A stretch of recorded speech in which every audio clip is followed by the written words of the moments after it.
오늘 우리에게 주시는 하나님의 말씀 요한계시록 21장 1절부터 5절까지 함께 봉독합니다.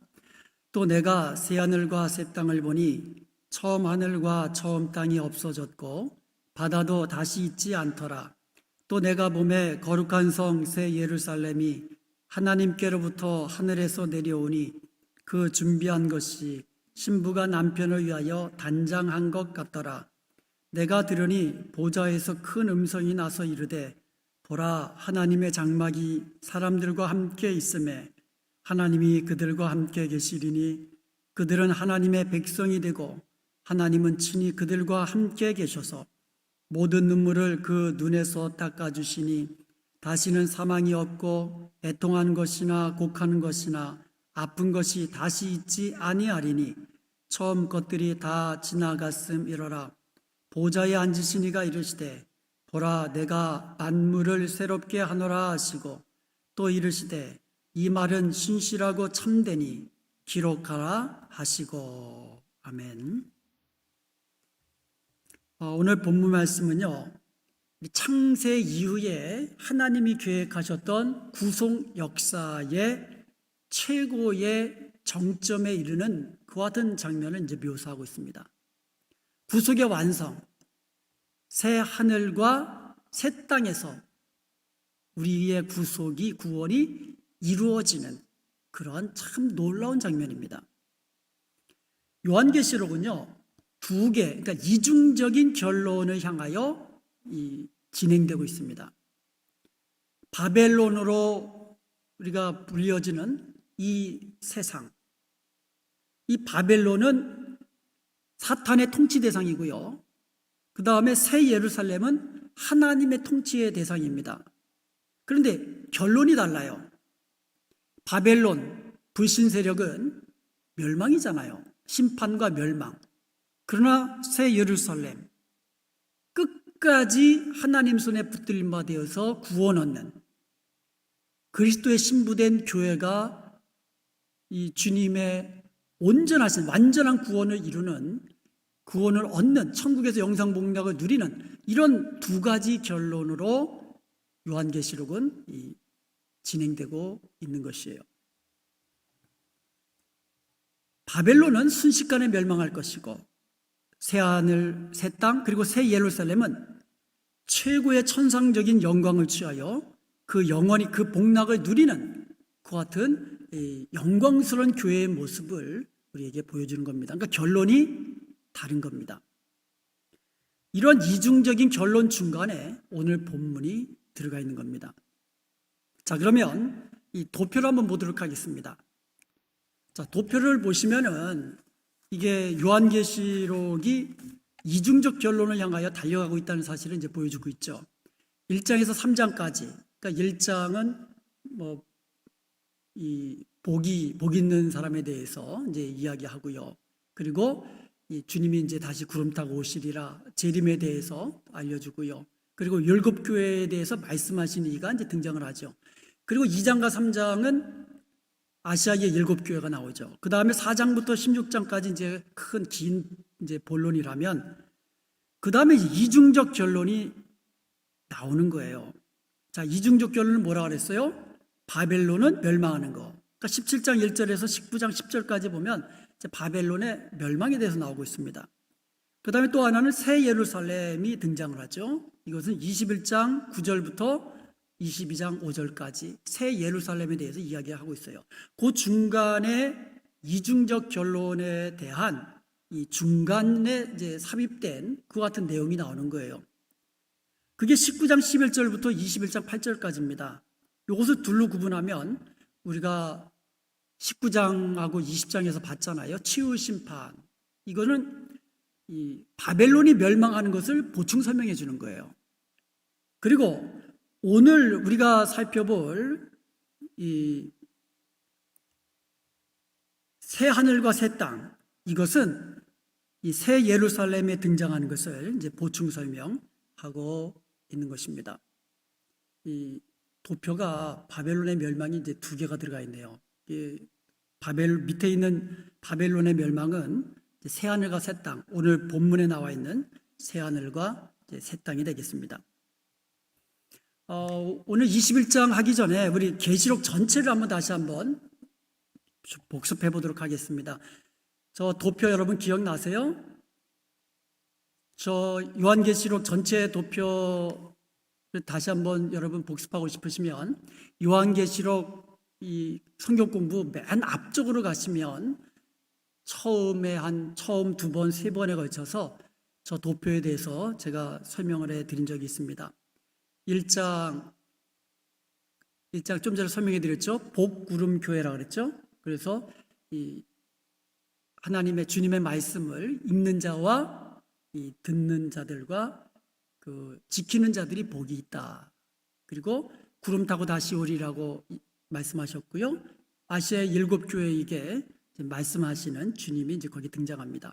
그리고 2장과 3장은 에서빌라, 에서버두, 사빌라, 아시아에 있는 7교회가 2장과 3장에 걸쳐서 설명되고 있습니다. 이 아시아에 있는 7교회는 오고 가는 모든 교회의 대표적인 모습이라고 이제 말씀을 드렸습니다. 그리고 4장에는 이제 천상으로 올라갑니다. 천상의 환상을 보게 됩니다. 사도 요한이. 그리고 거기서 천상의 예배의 장면을 보게 됩니다. 그리고 그 앞에 임봉된 두루마리를 보게 되고 이것을 뗄 자가 없어서 슬퍼하는 가운데 어린 양이 그 임봉된 것을 떼기에 합당하도다 하면서 재앙 시리즈가 시작됩니다. 여러분 요한계시록에 보면 3가지 재앙 시리즈가 있습니다. 첫 번째가 뭐예요? 7 인재앙, 두 번째로 7 나팔재앙, 세 번째로 7 대접재앙. 이 재앙 시리즈는 동사가 중요하다고 그랬어요. 7 인을 뗀다, 떼는 거예요. 그러니까 개봉되는 겁니다.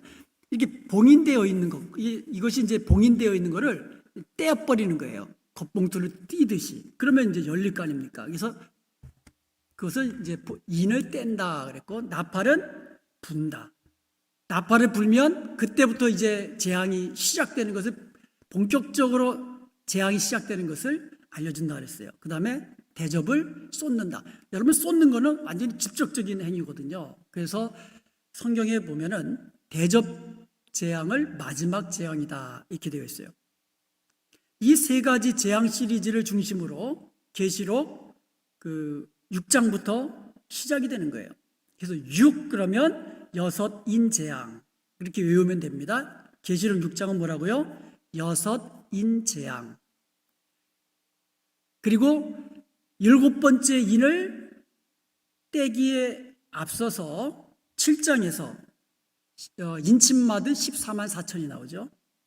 그 다음에 8장에서 아까 떼지 못한 7번째 인이 떼어지면서 7 나팔 재앙으로 시작하는 거예요. 그래서 8 그러면 나팔 이렇게 외우면 되겠죠. 8 나팔 재앙 1, 4 그리고 9장은 나팔 재앙 5, 6이 되겠습니다.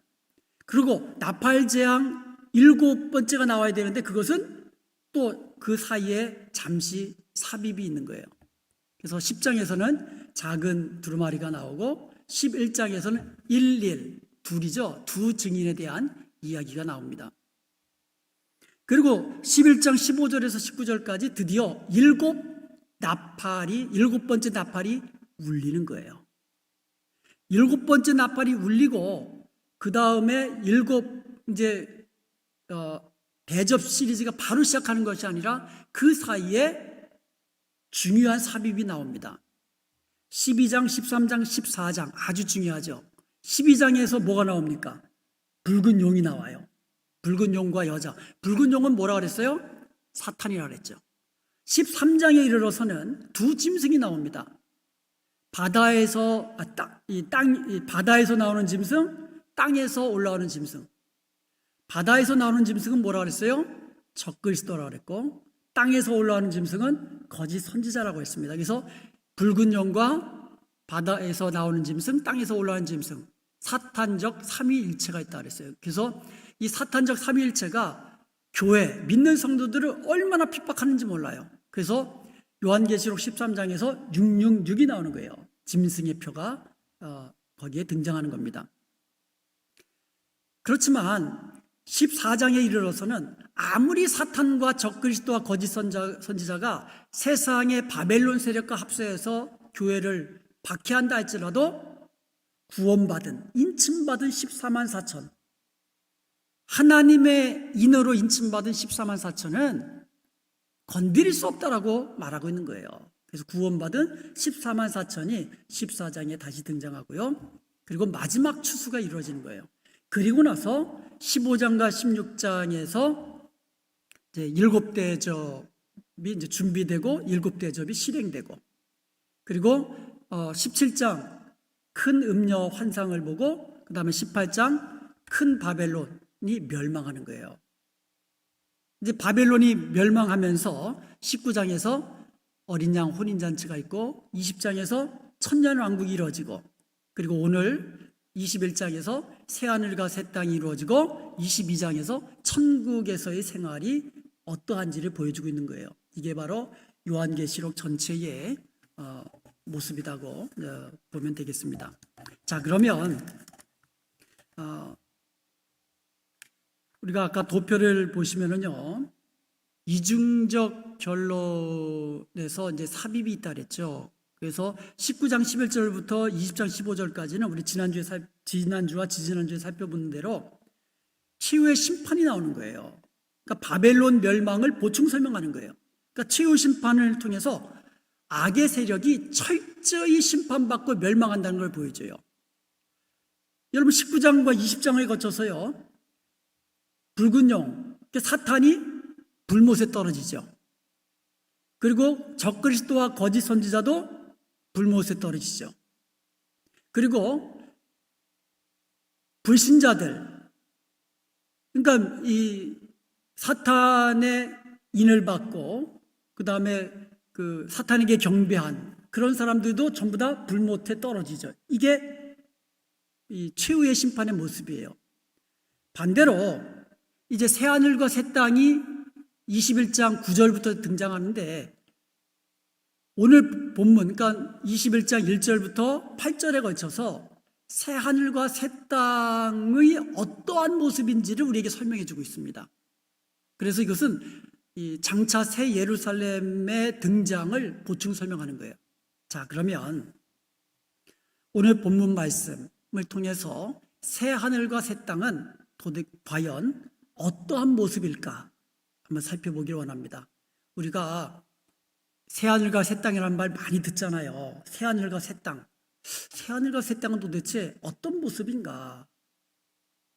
오늘 본문에 보면은요, 그 1절부터 5절까지에 보면 이게 아주 히브리 문학에 있어서 어떻게 보면 히브리 그 문장의 아주 대표적인 구조예요. 그게 병행 구절이거든요.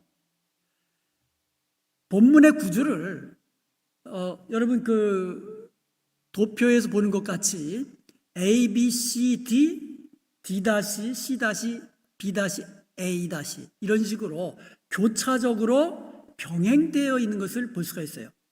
자, A는 내가 새하늘과 새 땅을 보니, 새하늘, 새 땅, 새라는 말이 나와요. 그런데 A-는 뭐예요? 끝에 보면 보라 내가 만물을 새롭게 하노라. 새라는 이 단어로 서로 병행되고 있는 거예요. 그 다음에 B를 보면 처음 하늘과 처음 땅이 없어졌다 그래요. 없어졌다. B- 보면은 처음 것들이 다 지나갔다. 없어졌다. 다 지나갔다. 병행되고 있어요. C를 보면은요, 바다도 다시 있지 않더라. 다시 있지 않더라 그랬거든요. 근데 C-를 보면 사망이나 애통이나 곡하는 것이나 아픈 것이나 다시 있지 아니하더라. 이렇게 다시 있지 않다라는 말로 병행되고 있어요. A, B, C하고 A-, B-, C-가 있는데 가장 중요한 것은 중간에 나와 있는 D와 D-입니다. 이게 메인이에요. D와 D-를 중심으로 해가지고 A, B, C가 D를 향해 가고, 나머지 그 A-, B-, C-는요, A, B, C를 어떻게 보면 설명해 주고 있는 거예요. 그러니까 A, B, C를 A-B-C를 설명해 주고 있는 겁니다. 그리고 모두 다 D를 향하여 D-를 향하여 집중되고 있어요. 이게 바로 히브리 문장의 아주 어떻게 보면 전형적인 병행 구조로 되어 있는 겁니다. 자, 그러면 한 가지씩 한번 살펴보겠습니다. A와 A-를 한번 살펴보겠어요. 계시록 21장 1절에 보면 또 내가 새하늘과 새 땅을 보니, 그리고 A-를 보면 보라 내가 만물을 새롭게 하노라 그랬어요. 자, 제가 좀 전에 뭐라 그랬어요? A-는 A를 설명한다 그랬어요. 그러니까 새하늘과 새 땅은 보라 내가 만물을 새롭게 하노라로 설명되는 거예요. 그러니까 하나님께서 만물을 새롭게 하심으로 새하늘과 새 땅이 존재하는 겁니다. 그러니까 저절로 새하늘과 새 땅이 되는 게 아니라 A-에 의해서 설명이 되는 거예요. 하나님이 만물을 새롭게 하심으로 새하늘과 새 땅이 생긴 거예요. 자, 새와 새롭게라는 같은 단어입니다. 이게 헬라어로는 같은 단어예요. 이것으로 병행되고 있어요. 새라는 헬라어 똑같은 단어로 병행되고 있습니다. 이게 카이노스라는 단어입니다. 자, 이 새라는 이 형용사 카이노스라는 말은요, 새 하늘과 새 땅이 어떤 성질인 것인가를 우리에게 설명해 주고 있어요. 한마디로 말하면 재창조된 건가 갱신된 건가. 여러분, 재창조는 뭐예요? 다시 창조된 거를 말하는 거예요. 갱신은 뭐예요? 리뉴얼. 원래 있는 건데 좀 새롭게. 예를 들어서 이 제네시스가 있는데 좀 기능도 첨부하고 또 새롭게 해가지고 뉴 제네시스 그러면 이건 갱신입니다. 그런데 제네시스 소나타라는 차가 있는데 전혀 새로운 다른 차를 만들어냈어요. 이건가? 어떤 거냐, 이거 도대체. 새하늘과 새 땅은 원래 있는 하늘과 땅이 새롭게 갱신된 거냐?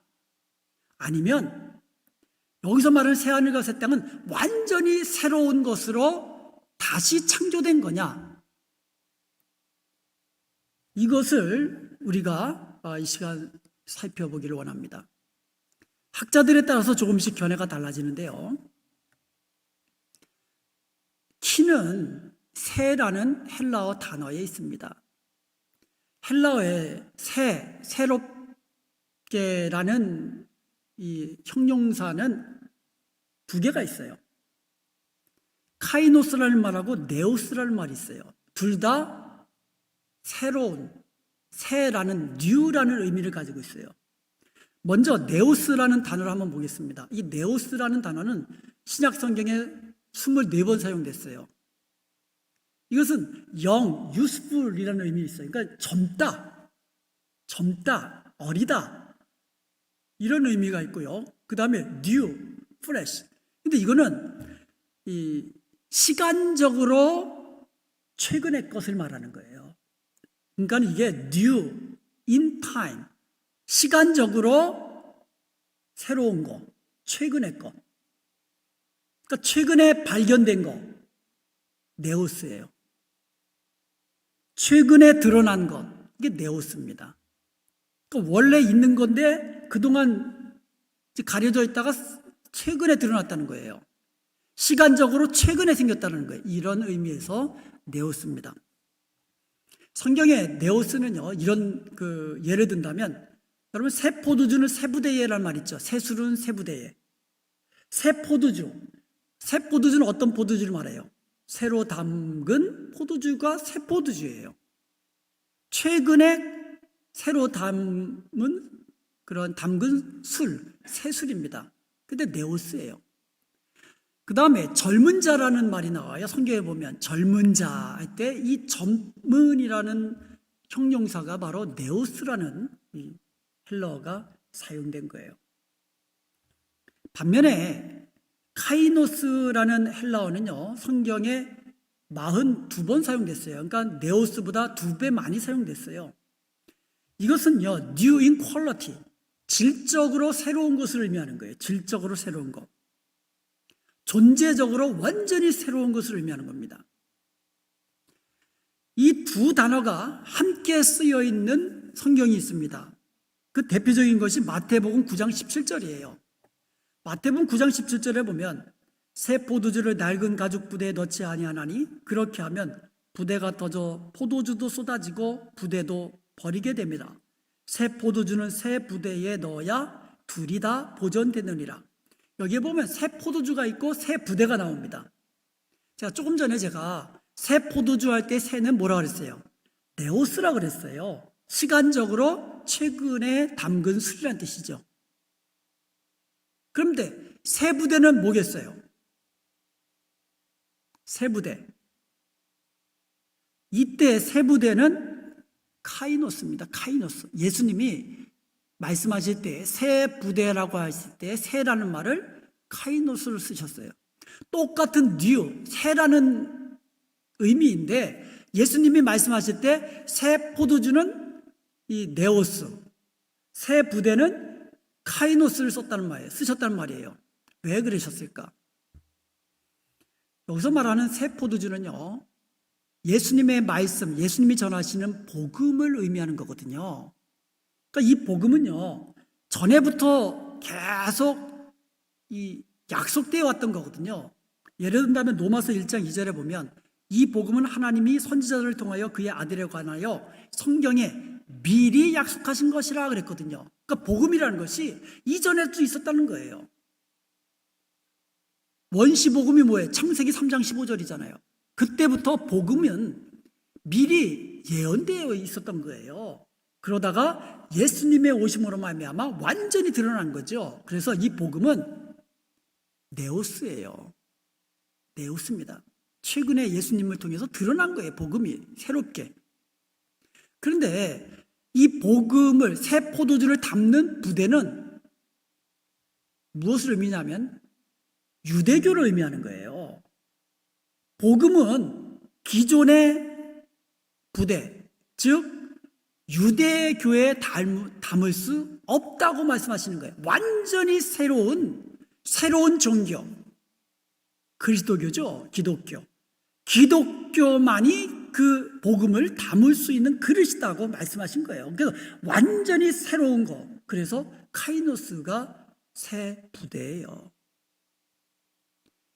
이렇게 헬라어를 통해서 보면은 바로 오늘 본문에 나와 있는 새 하늘과 새 땅, 내가 만물을 새롭게 하노라 할 때 이 새롭게라는 단어는 카이노스입니다. 이것은 완전히 질적으로 존재적으로 완전히 새롭게 창조된 그와 같은 것을 우리에게 설명해 주고 있는 거예요. 이 단어가 구약 성경에 이사야서 65장 17절에 이렇게 되어 있어요. 병행적으로 쓰여 있거든요. 내가 새 하늘과 새 땅을 창조하나니 됐어요. 새 하늘과 새 땅을 뭐라고요? 창조하나니. 이 창조라는 말이 창세기 1장 1절에 나와 있는 창조하다, 바라라는 단어예요. 무에서 유를 만들어내다. 이게 창조예요. 무에서 유를, 없는 것에서 있는 것을 만들어내는 그런 창조. 이게 바로 새 하늘과 새 땅이라는 말과 병행적으로 사용되고 있단 말입니다. 그러므로 요한계시록에 나오는 새 하늘과 새 땅은 우리 하나님께서 완전히 새롭게 하심으로 없는 것에서 있는 것 같은 그와 같은 창조의 결과로 만들어진 새 하늘과 새 땅이다. 이렇게 보는 것이 타당할 것입니다. 우리가 예수님 믿으면 새 사람 된다 그러잖아요. 예수님을 영접하면 새 사람이 되었다고 할 때에 네오스일까요? 카이노스일까요? 이거는 카이노스죠. 완전히 새로운 사람으로 하나님이 새로 만드신 거예요. 기존에 죄인된 썩어진 몸, 이것을 조금 새롭게 만드신, 갱신하신 것이 아니라 우리가 예수 믿을 때에 완전한 새 사람으로 새롭게 창조된 것을 믿으시기 바랍니다. 그래서요, 고린도후서 5장 17절에 보면 그런즉 누구든지 그리스도 안에 있으면 새로운 피조물이라. 이때 새로운이 카이노스예요. 이전 것은 지나갔으니 보라 새 것이 되었도다. 이 새 것이 카이노스예요. 그러니까 저와 여러분이 예수님 믿을 때에 그냥 조금 더 나은 존재, 도덕적으로 조금 이전보다도 좀 나은 존재가 아니라 죄인된 몸과는 완전히 상관없는 완전한 새 사람으로 우리 하나님께서 만들어 주신 줄로 믿습니다. 이게 바로 새 사람이에요. 성경에 보면은요, 예를 들어서 예수 그리스도의 가르침은 새 교훈이었다. 새 교훈, 카이노스입니다. 그리고 이 성만찬에서 포도주의 즙의 주의 피로 세워진 새 언약이다 할 때 이 새, 카이노스예요. 그리고 특별히 계시록에 카이노스가 많습니다. 새 하늘과 새 땅 외에도 계시록 2장 17절에 보면 새 이름이 나오잖아요. 그리고 계시록 14장 3절에 보면 새 노래가 나오거든요. 천국에서 우리가 부를 노래는 이 땅에서 부를 노래가 아니라는 거예요. 구원받은 성도들이 부르는 새 노래는 완전히 새로운 노래예요. 완전히 새로운 노래. 이게 바로 이 카이노스의 의미가 되는 겁니다. 그러므로 새 하늘과 새 땅은요, 지금 우리가 살고 있는 이 땅이 살기 좋은 낙원으로 바뀌는 그런 정도의 갱신이 아니라 완전한 새 하늘과 새 땅으로 새롭게 지어지는 그런 의미의 새 하늘과 새 땅이라는 것입니다. 자, 그러면 이제 비와 비다시를 한번 보겠습니다. 계시록 21장 1절에 보면 처음 하늘과 처음 땅이 없어졌고 바다도 다시 있지 않더라 그랬거든요. 그리고 비다시는 4절에서 보면 처음 것들이 다 지나갔음이로라 그랬어요. 그러니까 비에서는 없어진 것, 비다시는 지나간 것. 자, 그러면 비에서 없어진 게 뭐가 있습니까? 처음 하늘과 처음 땅은 없어졌어요. 바다도 지나가 버렸어요. 이게 없어진 것들이에요. 그런데 4절에 보면 처음 것들이라고 말해요. 처음 것들. 비다시는 비를 설명한다고 그랬어요. 자, 그러면 비다시가 처음 것들은 처음 하늘과 처음 땅을 어떻게 설명할까요? 다시 말하면 처음 것들은 하늘과 땅에 존재하는 모든 만물들을 포함하는 거예요. 비는 새 하늘, 그러니까 처음 하늘과 처음 땅, 바다는 없어졌어요. 비다시에서는 그 안에 있는 모든 만물들도 다 사라진 거예요. 그래서 비다시에서 처음 것들이라고 할 때에는 그 범위가 하늘과 땅에 있는 모든 만물이 다 포함된 겁니다. 자, 비와 비다시는요, 없어졌고라는 말하고 지나갔다라는 말하고 동의적으로 병행되고 있는 거예요. 동의적으로. 같은 말이잖아요. 없어졌다, 지나갔다, 사라졌다. 그러니까 동의적으로 병행되고 있는 거예요. 자, 없어졌다라는 말, 창세기 1장 1절에 보면 무에서 유로 창조하는 걸 했잖아요. 바라라는 동사가. 무에서 유를 없는 것에서 있는 것으로 만드신 것이 창조라면 없어졌다는 것은 뭐예요? 있는 것에서 없는 것으로 바뀌는 거예요. 거꾸로. 무에서 유로 창조됐다면 없는 것은 유가 무로 다시 없어져 버리는 걸 말하는 거예요. 사라지는 거를. 완전히 어떻게 보면 이 반대되는 단어라는 거죠. 이전에 처음 하늘과 처음 땅 그리고 바다는 다 없어져 버렸고 새 하늘과 새 땅이 다시 창조되는 그런 것을 이 없어졌고라는 이 단어에서 다시 한번 재확인할 수 있는 겁니다. 자, 그러면 처음 하늘과 처음 땅이 없어졌다라는 말은 우리가 보통 이제 이해가 되는데 왜 그러면 거기다가 바다가 들어갔을까요? 바다도 다시 있지 않더라. 처음 하늘과 처음 땅에다가 비다시해서 처음 것들이라고 그랬거든요. 그러니까 처음 것들에는 바다도 포함된 거예요. 나무도 포함되고 거기 처음에 만들어진 것이 다 처음 것들에 포함된 겁니다. 그런데 왜 사족을 달았을까요? 바다도 다시 있지 않더라. 왜 바다라는 말을 넣었을까? 여러분, 이것은 사도 요한이 어떻게 보면 의도적으로 넣은 거예요. 의도적으로. 사탄을 계시록에서 그리고 신약성경에서 뭐라고 표현하죠? 하늘에서 떨어졌다. 공중권세 잡은 자다, 이런 말을 해요. 사탄은 용, 붉은 용으로 대변되는 사탄은 하늘과 관계가 있어요. 그 다음에 13장에 보면 두 짐승이 나온다 그랬잖아요. 하나는 어디서 나와요? 바다에서 나오고, 또 하나는 땅에서 올라오고. 바다에서 나오는 적그리스도는요, 사탄에게 모든 권세를 위임받아가지고 사탄의 권세로 여러 가지 기적도 베풀고 그러잖아요. 그러다가 죽은 것 같았다가 다시 살아나가지고 사람들을 미혹해가지고는 경배하게 만듭니다. 사탄도 경배하고 자신에게 경배하게 만듭니다. 이게 적그리스도거든요. 이것은 바다와 관계가 있어요. 땅에서 올라온 것은 거짓 선지자라고 그랬어요. 이 거짓 선지자는요, 이 사람들에게 그 이마와 그 손에다가 첫째 짐승의 표를 받게 하잖아요. 그래서 666이라고 했는데 그 666에 대해서 우리가 또 이미 살펴봤는데, 그냥 짐승의 표를 이마와 오른손에 받게 하는 이 거짓 선지자가 있어요. 그리고 그 짐승의 형상을 만들고 절하게 합니다. 그래서 사탄과 적그리스도와 거짓 선지자가 전부 다 하늘과 땅과 바다와 연관이 있는 거예요.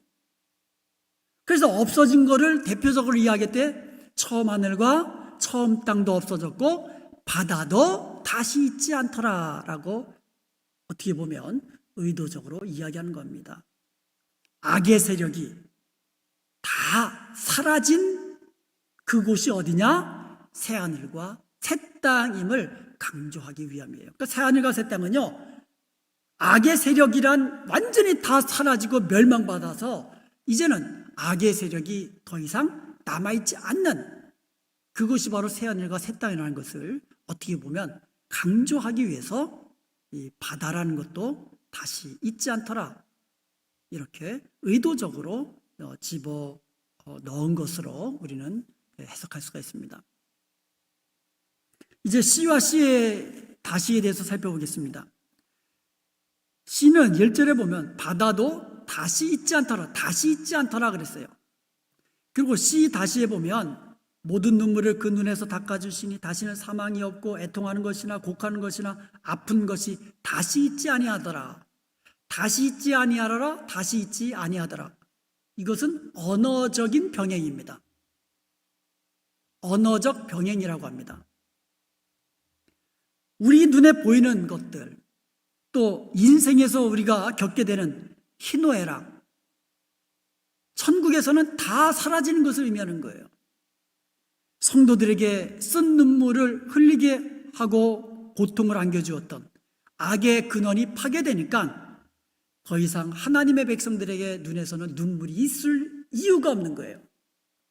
사람들을 괴롭히고 미혹하고 유혹하고 넘어지게 하고 이런 악의 세력들이 다 없어졌으니까 더 이상 성도들의 눈에서는 눈물이 있을 수가 없는 겁니다. 죽음도 없고요, 고통도 없고요, 애통하는 것도 없고요.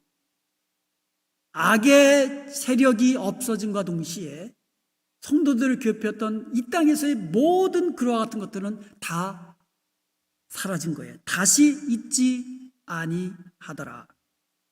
짐승의 제거는 바로 성도들에게 이런 복된 순간을 안겨주는 그와 같은 이 사건인 것입니다. 자, 그러면 여기서 질문이 나옵니다. 이런 새하늘과 새 땅에서 영원한 복을 누린 주인공은 바로 누구일까요? 그게 바로 D와 D-입니다. 거기서 해답을 주고 있습니다. 누가 새하늘과 새 땅에서 이 영원한 복락을 누릴 수 있는가? 그것은 바로 그리스도의 신부된 교회, 바로 예수님을 믿는 저와 여러분인 것을 믿으시기를 주님의 이름으로 축복합니다. 그래서 이 D와 D-에 대해서는 다음 주에 살펴보도록 하겠습니다. 다음 주는 굿 프라이데이 성금요일이죠. 그래서 다음 주 말고 다음 주에 이 D와 D-에 대해서 자세히 살펴보도록 하겠습니다. 여러분, 우리는 예수 그리스도를 믿을 때에 한 순간에 완전히 새 사람이 되었습니다. 그런데 성경에 보면은요, 놀라운 말이 있어요. 이 시간 우리가 그 구절을 읽고 함께 기도하는 시간 갖도록 하겠습니다. 골로새서 3장 10절에 보면 새 사람을 입었으니 이는 자기를 창조하신 이의 형상을 따라 지식에까지 새롭게 하심을 입은 자니라. 여기 보면 새 사람이라는 말이 나오고 새롭게 하심을 입은 자라는 말이 나와요. 그런데 놀랍게도 여기에 나오는 새 사람이란 이 새는 네오스입니다. 그리고 뒤에 나오는 자기를 창조하신 이의 형상을 따라 지식에까지 새롭게 하심을 입은 자라는 말이 카이노스가 쓰여졌어요. 이 말이 뭡니까? 우리가 예수님을 믿는다는 것은 하나님의 형상을 따라 지식에까지 완전히 새롭게 창조된 거예요. 이게 아까 말한 누구든지 그리스도 안에 있으면 새 사람이 되었다, 이것과 일치되는 말이에요. 그러면 앞에 나와 있는 새 사람을 입었으니라는 말이 뭡니까? 그것은 바로 내가 심령에까지 지식에까지 하나님의 형상을 따라 완전히 예수님 안에서 새롭게 창조받은 새 사람, 새로운 피조물이 되었기 때문에 그 다음부터는 새 사람에 맞는 그 삶을 살아라. 그래서 새 사람이라고 할 때 네오스라는 말을 쓴 거예요. 네오스는 시간적으로 새롭다는 걸 그랬잖아요. 그러니까 날마다 새로워지는 거예요. 오늘과 내일이 달라져야 되고 내일과 모레가 달라져야 돼요. 우리 주님 닮은 모습으로 예수님은 내가 믿었으면 새 사람이 되었습니다. 카이노스 완전한 새 사람이 되었습니다. 그 다음부터는 날마다 새로운 사람으로 주님 다시 오시는 날까지 변화되어 나가야 될 줄로 믿습니다. 오늘 이것을 가지고 함께 기도할 수 있길 바랍니다.